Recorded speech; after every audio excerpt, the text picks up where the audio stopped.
The population in Stellaris we call pops, and each pop has ethics of their own that might differ from the Empire ethics at large. So if you take an action or enact a policy or declare war upon a target, the pops will react differently to these things. They might create factions with demands that you have to react to. And if you don't handle these factions well, they might disable stuff on your planet. They might revolt, breaking apart your empire. They might form an empire of themselves and join the enemy. So the bigger your empire is and the more diverse it is, the more trouble you will have with all these little factions within your empire.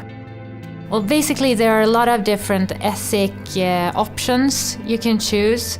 So you can be the evil dictator that tries to take over everything. You can be the pacifist who tries to make peace.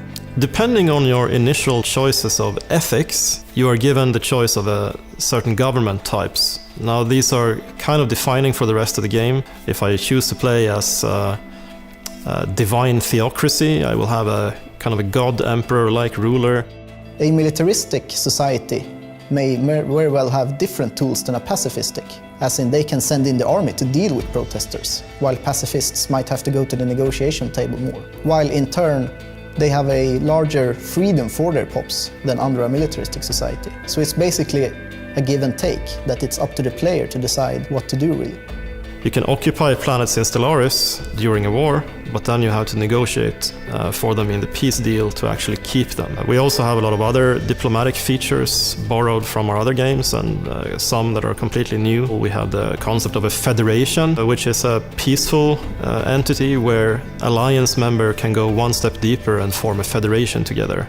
The federation has a common president and he controls the federation fleet.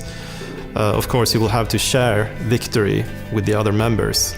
It is new for Paradox, and I think it's a new type of game as well globally. So not only for Paradox, for the game industry.